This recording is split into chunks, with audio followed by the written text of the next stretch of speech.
여러분 안녕하세요. 경제학장 박사입니다. 자, 오늘 이 시간에는요. 거시경제학의 가장 큰 미스테리 중 하나를 함께 풀어볼까 합니다.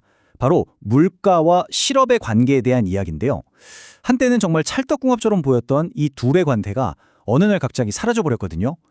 오늘 우리는 거시경제학의 바이블, 블랑샤 교수의 교재를 탐정 수첩 삼아서 이 미스터리의 진실을 한번 추적해보겠습니다. 준비되셨나요? 경제정책을 다룰 때 언제나 마주치는 딜레마죠. 물가를 안정시키려고 하면 실업률이 올라가는 것 같고 또 실업률을 낮추려고 하면 물가가 들썩이는 것 같고 정말 이 두 마리의 토끼 동시에 잡는 건 불가능한 걸까요? 오늘 제 강의를 끝까지 듣고 나면 이 질문에 대한 꽤 괜찮은 힌트를 얻으실 수 있을 겁니다. 자, 오늘 우리의 수사 계획, 즉 강의 계획입니다. 먼저 사라진 관계 사건의 전말을 한번 살펴볼 거고요. 그 다음엔 모든 단서의 시작점인 가격의 비밀을 파헤쳐 보겠습니다. 그리고 나서 핵심 증거인 수식을 변형해서 숨겨진 진실을 밝혀내고 마지막으로 사건의 핵심을 요약한 뒤 여러분이 더 고민해 볼 만한 질문을 던져드릴게요. 자, 그럼 첫 번째 단서부터 따라가 보시죠. 네, 첫 번째 시간, 사라진 관계를 찾아서입니다. 여기서는요, 과거 경제학자들이 거의 진리처럼 믿었던 하나의 법칙이 도대체 왜, 그리고 어떻게 무너져 내렸는지 그 미스터리의 서막을 열어보겠습니다. 이게 바로 그 유명한 필립스 곡선의 초기 아이디어인데요. 들어보면 아주 그럴듯해요. 그죠? 자, 생각해보세요. 경기가 좋아서 실업률이 아주 낮아요? 그럼 어떻게 될까요? 기업들은 사람 구하기가 힘드니까 서로 더 높은 임금을 주려고 하겠죠? 노동자들도 월급 안 올리시면 다른 데 가지 뭐! 하면서 목소리를 높일 수 있고요. 그럼 기업은 올라간 인건비를 제품 가격에 반영할 수밖에 없겠죠? 그러니까 물가가 오르는 겁니다.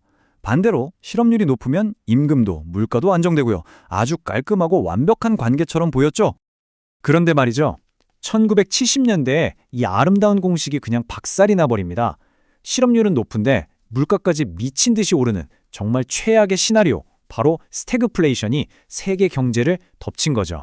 당시 경제학자들은 뭐랄까 거의 집단 멘붕 상태에 빠졌어요. 아니, 우리가 믿었던 교과서는 다 뭐였지? 하면서요. 도대체 무엇이 잘못됐던 걸까요?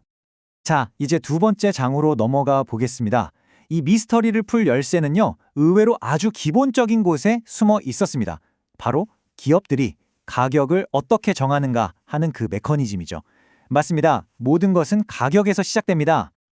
자, 화면에 보이는 이 수식, 이게 바로 블랑샤 교재에 나오는 총 공급 관계식입니다. 와, 보자마자 머리 아프다고요? 에이, 걱정 마세요. 이 암호 같은 시간에 모든 단서가 다 들어있으니까요. 지금부터 저랑 같이 하나하나 이 암호를 해독해 봅시다. 자, 첫 번째 암호 P. 이건 물가 수준을 뜻해요. 뭐 아이스크림 하나 가격이 아니라 우리나라에 있는 모든 상품과 서비스의 가격을 평균 낸 거라고 생각하면 쉽습니다.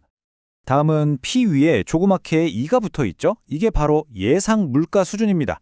사람들이 내년에는 물가가 한 이 정도 오르겠는데 하고 기대하는 바로 그 값이에요. 이게 왜 중요하냐면 우리가 월급 협상할 때 이걸 기준으로 하거든요. 내년에 물가 오른다는데 월급도 그만큼 올려주세요 하잖아요. 이 기대라는 녀석 잘 기억해 두세요. 오늘 사건의 아주 핵심적인 용의자입니다. 다음 변수 M은 마진, 먹컵입니다. 기업이 원가에 이윤을 얼마나 붙이는지를 나타내는 거죠. 간단하죠? 그리고 마지막 변수 U, 바로 실업률입니다.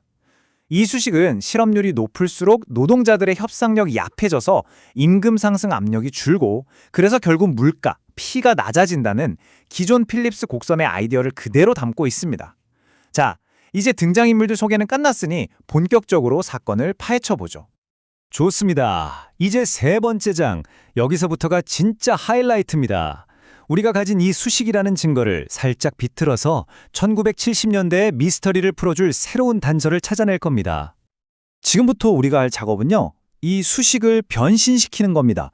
핵심은 물가 수준, 즉 지금 물가가 얼마다? 라는 스냅샷 같은 개념을 물가 상승률, 즉 물가가 얼마나 빨리 뛰고 있는가 하는 동영상 같은 개념, 바로 인플레이션으로 바꾸는 거예요.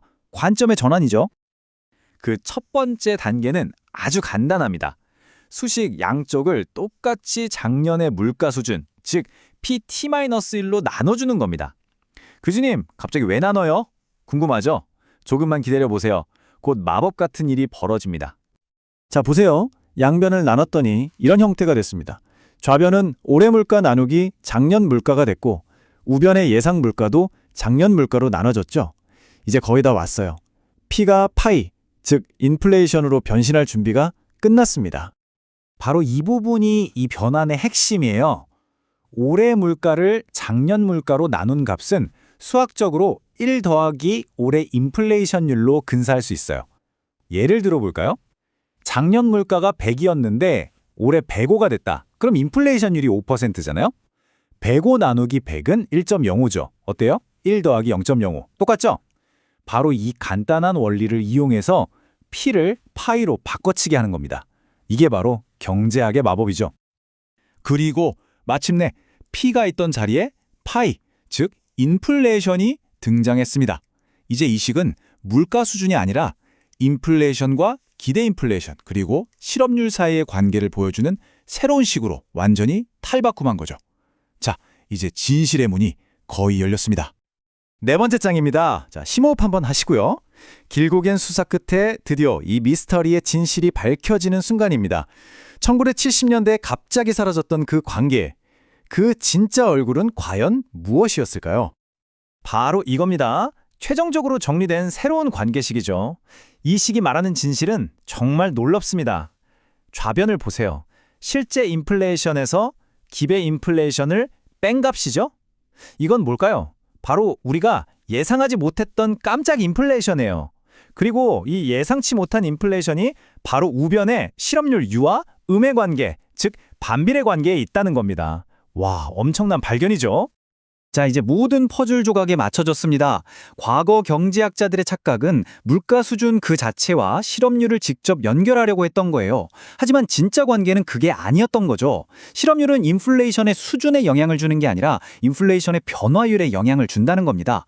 다시 말해 실업률이 낮아지면 인플레이션이 그냥 높은 수준에서 머무는 게 아니라 계속해서 더 빨라진다는 것. 이게 바로 1970년대 스태그플레이션을 설명하는 결정적인 열쇠였습니다. 자, 그럼 오늘 길고 복잡했던 우리의 추리 과정, 그 최종 보고서를 정리해 보겠습니다. 이 사건에서 우리가 반드시 기억해야 할 핵심들입니다.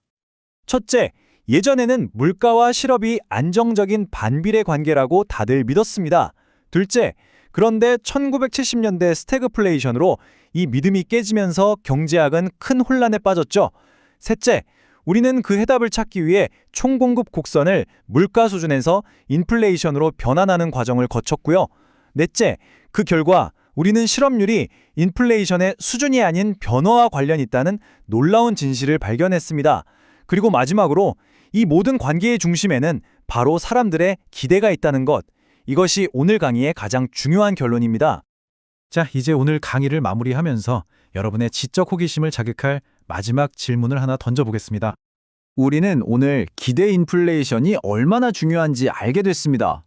그렇다면 말이죠. 만약에 중앙은행이 사람들의 기대를 완벽하게 컨트롤할 수 있다면 어떨까요? 예를 들어 우리나라 물가 상승률은 앞으로 무조건 2%입니다. 라고 강력하게 선언하고 모든 국민이 그 말을 철석같이 믿게 만드는 거예요. 그렇게 사람들의 기대를 2%에 딱 묶어둘 수만 있다면 굳이 실업률을 높이는 고통스러운 긴축 정책 없이도 물가를 안정시킬 수 있지 않을까요? 자, 이 질문에 대한 답은 여러분의 몫으로 남겨두겠습니다. 오늘 강의는 여기까지입니다. 수고 많으셨습니다.